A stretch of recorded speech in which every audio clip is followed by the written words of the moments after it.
In July this year, in a small West Sussex village, people woke up one morning to an unfamiliar sight. Their new neighbours, a group of Buddhist monks, on their arms round. Their order has existed in the East for 2,500 years, and they've come to England now in response to a growing interest here in Buddhism.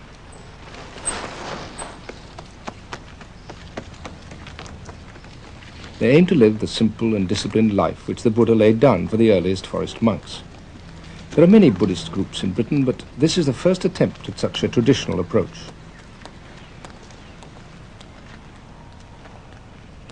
They have to follow 227 rules which govern every aspect of their life.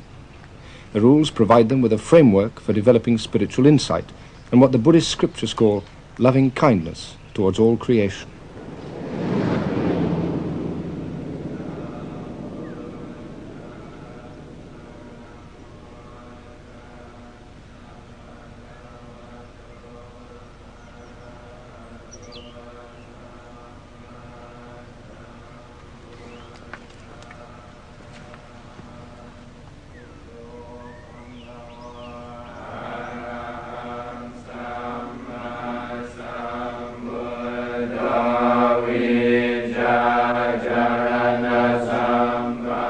The community consists of about 20 monks, novices and lay followers. Their day has begun at 4 a.m. with meditation followed by chanting in Pali.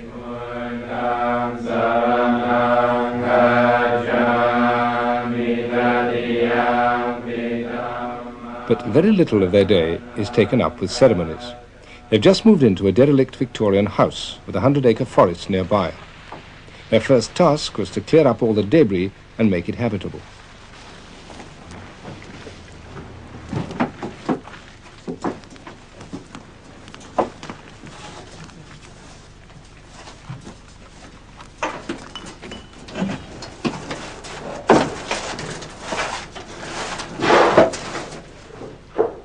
Monks are trained to be content with little.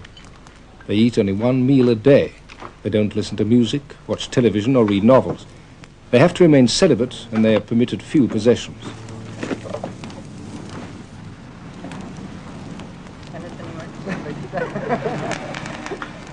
Their aim is to be free of everything which might distract them from their main task, putting into practice the Buddha's teaching about the path to enlightenment. The spiritual head of the order is the Venerable Ajahn Chah. He has come from Thailand for a few weeks to lend his support to the new sanctuary. Many people in the West today seem to have much dissatisfaction and unhappiness in their hearts, and they feel they don't have a satisfactory means of dealing with it. The teachings of the Buddha offer the practice of meditation, which is a way of solving problems and overcoming confusion. We've been invited over here because many people want to learn how to put the teaching into practice, with the aim of finding a path through their confusion towards peace and calm. But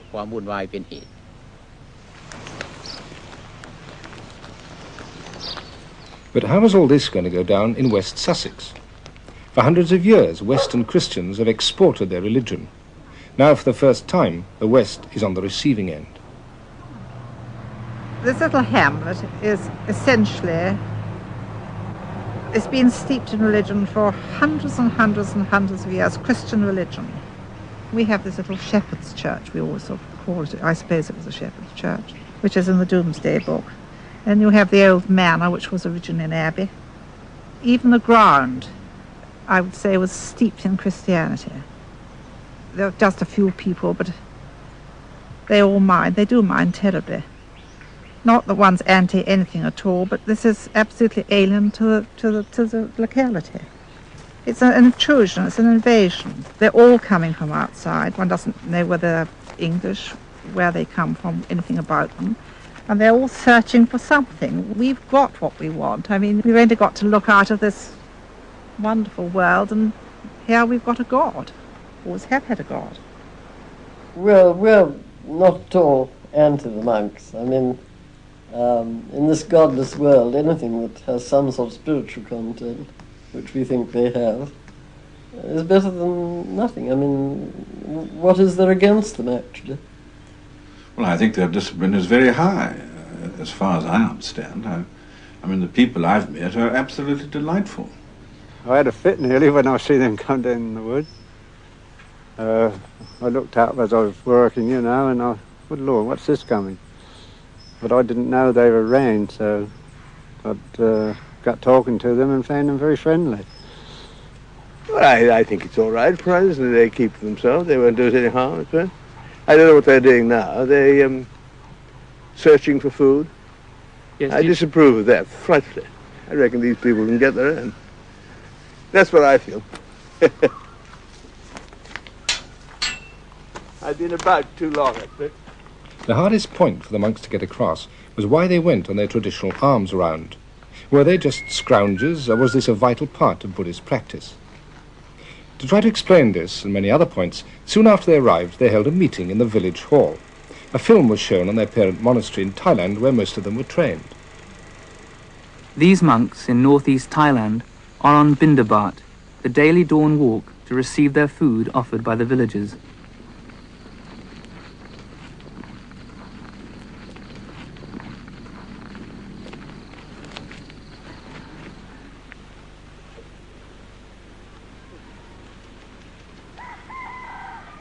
They're not allowed to possess money, nor grow their own food. This ensures their total dependence on the lay community, so they can't cut themselves off in a spiritual cocoon.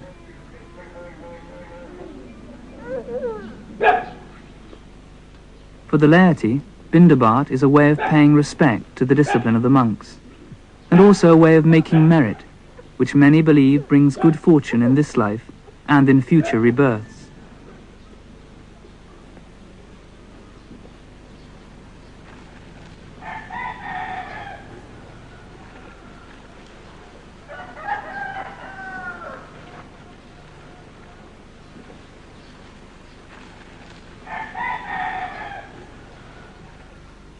Rumours in the Saseks village had been rife. If they weren't the Moonies, then they were communist spies, or the abbot was the king of Thailand in disguise. There were many questions to be answered. The meeting was chaired by the local vicar. Would anybody like to start the ball rolling? I think this is the most remarkable event which this hall has ever seen.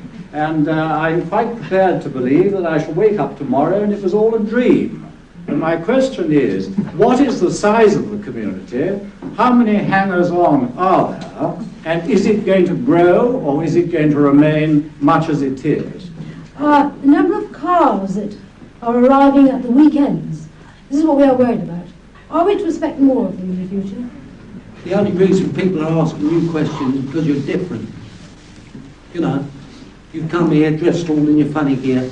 All I've got to say is good luck to you. If you can make a go of it and get something for nothing, great. I honestly mean it, you know. Good luck. Thank you, George.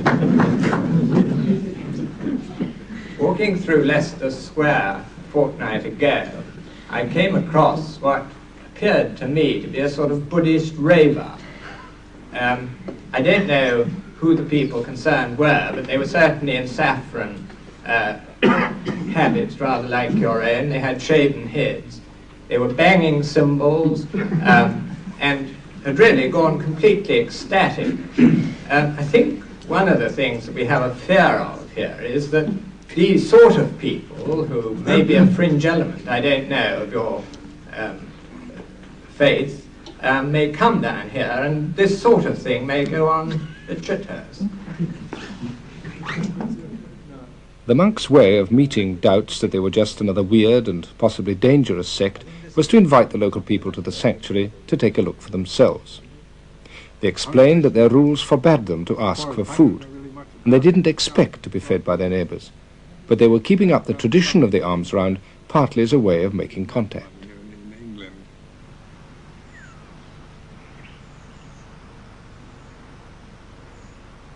Their one meal a day has to be eaten before noon. Part of their food will be grown by their lay helpers, and the rest will be donated by Buddhist supporters from further afield. Today it's been given by the Hampshire Buddhist Society. This temporary dining room was provided by their chairman, who owns a marquee company. You don't have to be a monk to be a devout Buddhist. You can lead an active business life, provided it's not an immoral one.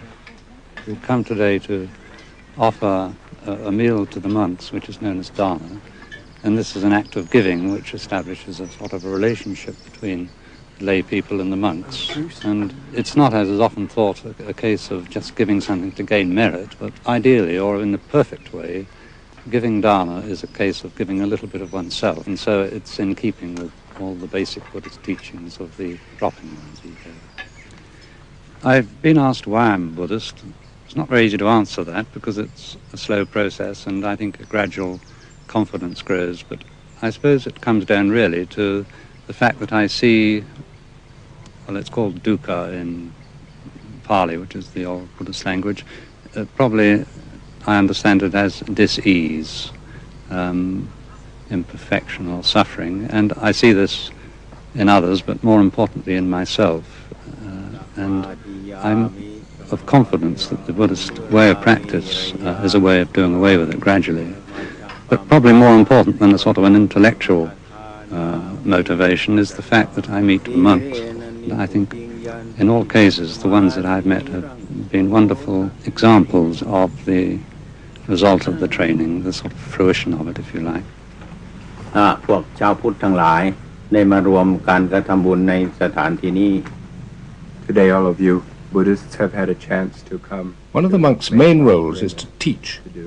The idea is that the lay people provide food for the body and the monks provide food for the mind.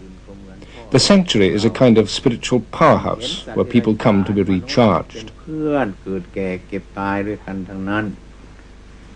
So as we say all other people, we say other people's children, that we learn to love other people's children in the same way that we would love our own children. Ajahn Papakaro used to give pep talks of a different kind when he was a US Army captain in Vietnam, where he first encountered Buddhism.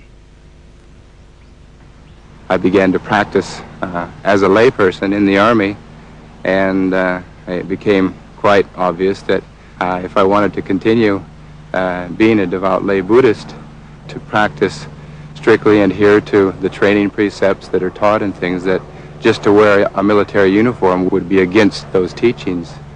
I thought if I wanted to do it 100%, that it would be best to become a monk. And here I am, 8 years later. Tanaranyabo has been a policeman, a merchant seaman, a TV engineer and a barman, but for the last 3 years a Buddhist monk. The Buddha's teaching was always intended to be flexible, and there's nothing in it which prohibits adapting to new ways, provided they don't contradict the basic principles. I'm not a very high-minded person. In fact, high-mindedness is sometimes I find more aggravating than just a basic, down-to-earth approach to life. Honesty is all it's about. Trying to be totally honest about things as they are and about you as you are.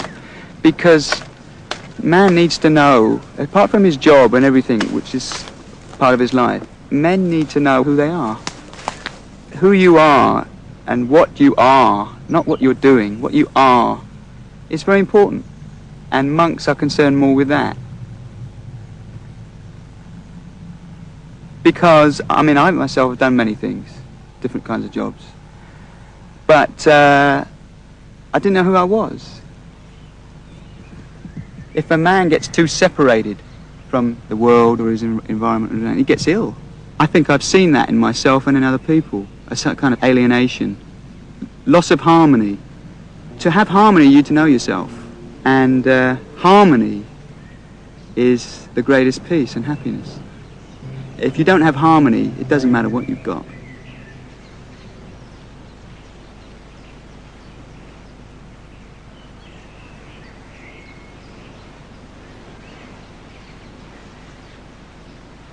Meditation is seen as the path towards harmony. The Buddha taught that the main reason we become unhappy in life is that we fail to recognize that nothing can last forever. So we cling to possessions, our youth, happy feelings, our loved ones, in the vain hope that things will never change. And when they do, we feel thwarted and miserable.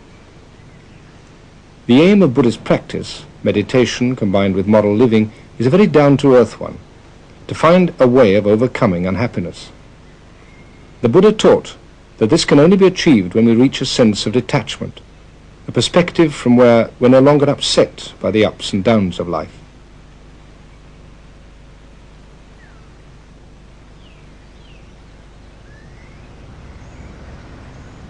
When we accept that all existence is impermanent, we begin to take things in our stride. And once we stop clinging to things as though they last forever, then we begin to overcome unhappiness.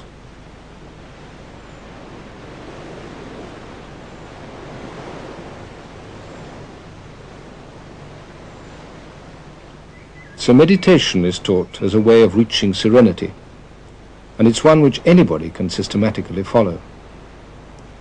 The Buddha wasn't a god, but a man who 2,500 years ago found a way of reaching the ultimate serenity, nirvana.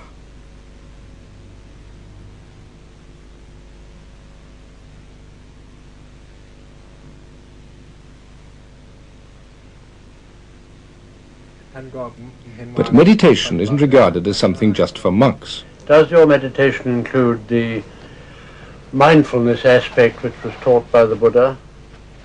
One of the first visitors to the centre was Rear Admiral Shattuck. He developed his meditation technique when he was Admiral commanding the Malayan area. I think what is significant about meditation at the present moment is the way in which it's spreading.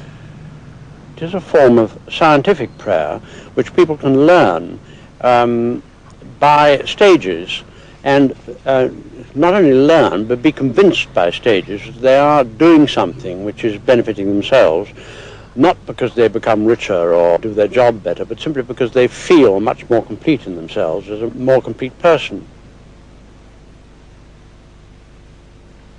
The object of the exercise is simply to find the inner resources of your being and make more use of them in your daily life.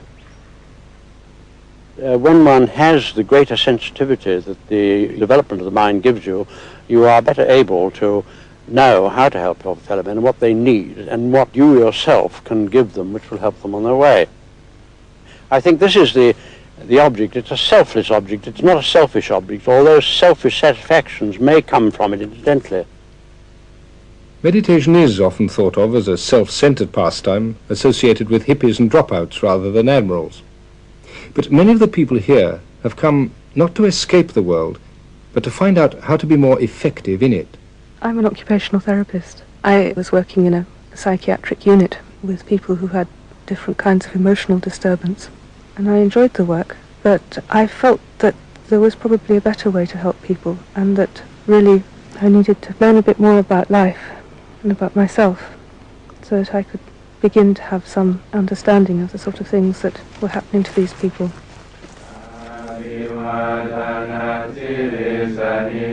A lot of people say that the monks are very selfish, that they spend all their time working on themselves, and that this way of life doesn't really benefit anybody else very much. But it's benefited me enormously, because what they're doing is living a teaching, and they're making it work, and showing other people that they can make it work too. That's one of the things that they do to help. They just act as a kind of a living embodiment of the teaching. Well, if it hadn't been for this practice and this teaching, I would have ended up in a nut house. You do some meditation, and you conduct yourself very mindfully and peacefully. You get insights into the way your own mind's going round in its own particular short circuits, and you break through a lot of neurotic behaviour patterns, and you find yourself coping with the world again, simply because this training's shown you how to look into your own mind. Even the most menial work can be regarded as a form of meditation if it's carried out with awareness.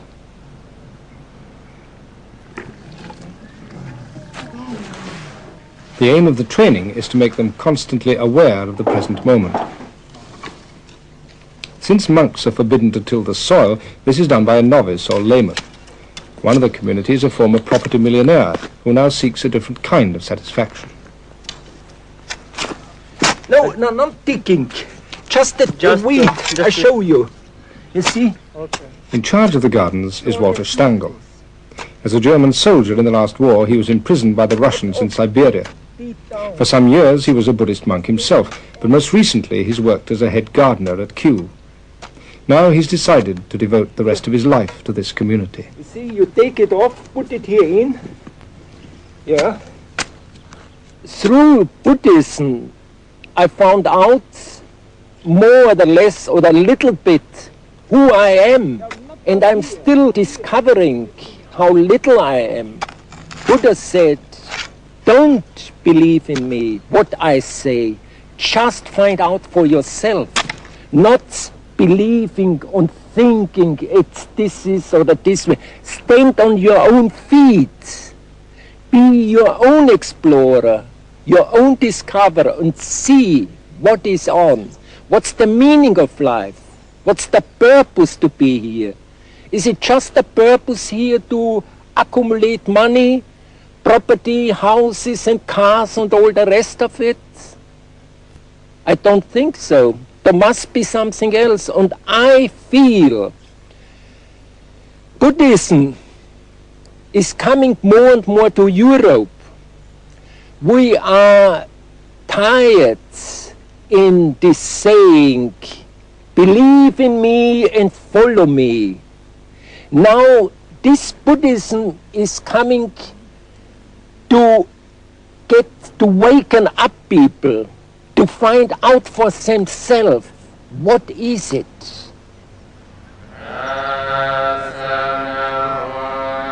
The Buddha taught that understanding is more important than believing, and that enlightenment doesn't come in the form of grace from a divine power, but as a result of man's own efforts to understand the teaching. Here the monks are performing a ceremony for a couple who've recently been married. The groom was once a monk himself. There's no dishonor in having disrobed, since Buddhists accept that all states are subject to change.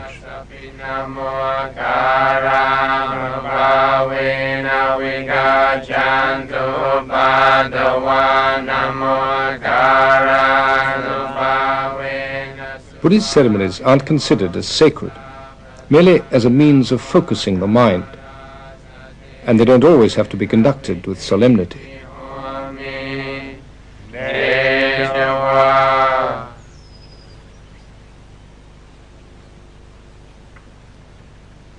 At the end of the ceremony, they tie a thread as a gesture of good luck.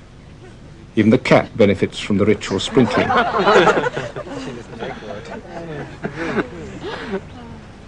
We'll probably get letters from me. That's Doris. Who'd be a Buddhist cat? Soon after their arrival, the monks were visited by 3 senior members of the Anglican clergy. The local rural dean is Canon Hayman. Could be asked why you come from another culture wearing the particular robes that you do wear into our society, which has a long, rich tradition of spirituality and meditation. When I was asked to come to England, people would say, are you going to wear those robes? They'll only repel people. People will think you're some kind of hippie or freak, and that it will not help Buddhism at all. You should dress for the particular cultural setting you're going to. And then we reflected on this for a while, and we thought, but yet this is only a matter of opinion. It has to be tried first, because symbolically these robes have a tremendous amount of value, and the color, the shaven head, and all these are symbolic of those who leave the home life or the homeless life. Like shaving the head is a way of saying I'm giving up the worldly life, because hair can be a great sign of vanity and attraction. But we're not here to criticize or to fault find with the society, but to show by our own example a way that is possible to live in this society without being caught in the foolishness of it. But not all local Christians were so willing to listen. Pastor Carter is a minister from the Evangelical Church. Jesus said, I am the way, the truth, and the life. No man cometh unto the Father but by me. I am the door. And what's happening? All these false religions are coming in from the East. False cults are coming in from America. We're dabbling in the occult, and this is not the answer. The answer is found in the Lord Jesus Christ. And so come back to your question. I'm sorry, and I'm grieved that England is now turning to all these false religions which are not really the answer. Buddha is dead, but Jesus Christ is alive. It is a great responsibility, but it is a joyful responsibility to go and tell all mankind about the love of the Lord Jesus Christ. Hello. My name is Pastor Carter from the Hazlemere Evangelical Church. How do you do? Now I come to you from all the Bible-believing Christians in this area, and I've come to tell you the great message that Jesus Christ loves you, and he died for you to save you from your sin, and he's living today. I was only speaking to him this morning. He's a living Lord. He's a living Lord. And I've come to... The monks willingly accepted the gift of a Bible, but they made no attempt to convert the pastor in their turn. Buddhism today doesn't try to make converts, but the monks were happy to explain their views to anyone who was interested. They were invited to the home of Brigadier and Mrs. Chatterton. I think it's very interesting that young people are turning to, if I may say so, Buddhism or that form of spiritual situation, because the Christian church hasn't got the hold that it had. I mean, it's only 11% of 52 million people. Yes. Doesn't grip, does it? Doesn't seem to. No, that's the point. We see religions, any religion, as a convention or a tool or some kind of vehicle which we use in order to transcend the worldly suffering, the cycle of birth and death, in order to be one with the ultimate truth. And I think in Christianity, maybe the conventions they use, the words are different, the way they talk, but it all is pointing in the same direction, at that which is, say, beyond description, that which we call immortal, or beyond birth and death, that which is perfect and complete. Yes. We're not claiming that ours is the only true path, but it is one of the conventions that we, through our own personal practice and experience, have found very useful and beneficial. The main problem when one religion tries to understand another is the lack of a common vocabulary. This is what the local clergymen hoped to find. They showed the monks around a former Christian priory, which seemed a suitable setting for a metaphysical discussion. When you are meditating, are you having any regard to what we would call God? I'd be very shy of using the word God. I would say that it's becoming aware of the way things are, the way your mind is, the way that your mind works, but the way that all things are interconnected, interrelated. It's opening yourself up to that which is beyond your immediate knowledge, and realizing there is something beyond that, that which arises and that which passes away, that which is mortal, that which is born and dies. But whatever that is, you can't understand it and you can't name it. What I'm worried about is that we don't seem to have a word which we can both use to describe what we're seeking. If I'm seeking ultimate truth, and if the abbot and Buddhist monks are seeking the ultimate truth, and if we accept that the ultimate truth cannot alter or be anything different, then there must be some way in which we can communicate with each other. The world will separate us, right? He's a Buddhist, I'm a Christian. But intrinsically, basically, in what I'm doing, I feel that there is as much between you and me as there is between any other worshipping and sincere and devout Christian. So that I can see it gets anywhere. Local clergymen like the Reverend Christopher Boxley feel they personally can find a meeting point. But for the Church of England as a whole, does the presence of Buddhism in any way pose a threat? It can't be bad if it's something that challenges you. And the presence of Buddhists in rural West Sussex, which is traditionally the sort of heart of the Church of England, the challenge in itself must be something which says, well, what is this tradition? If our tradition is worth anything, the tradition of Christianity, the tradition that many of us have been prepared to die for and all sorts of things, really, what is it saying?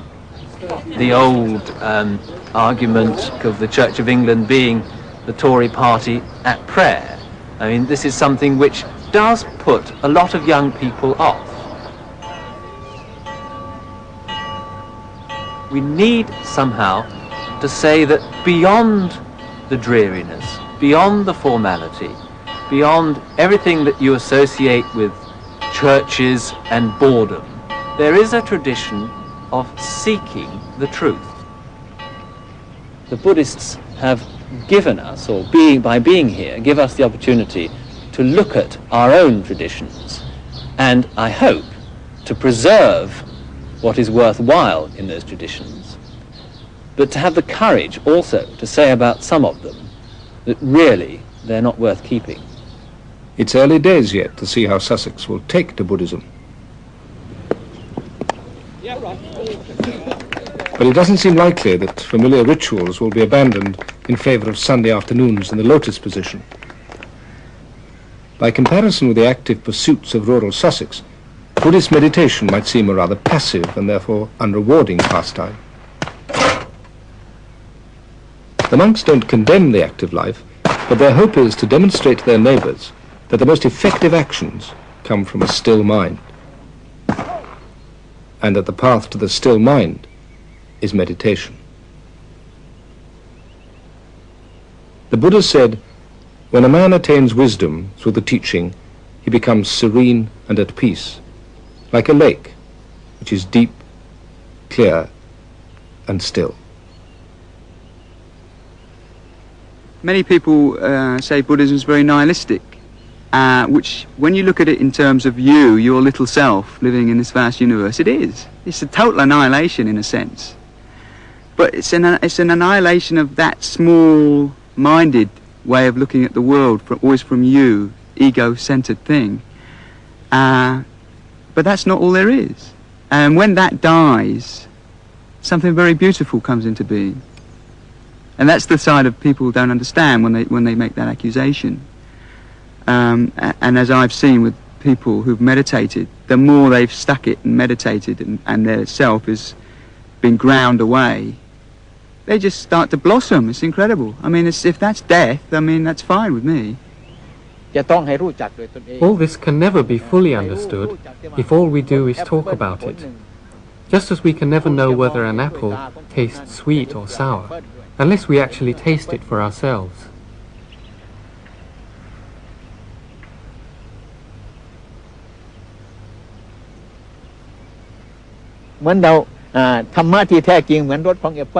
The ultimate truth is like the flavor of an apple, which you can't see with the eye or hear with the ear. The only way to experience it is to put the teaching into practice. Once you've tasted it, you'll no longer be in any doubt about its flavor, and you won't have to ask anyone else. The problem will be solved.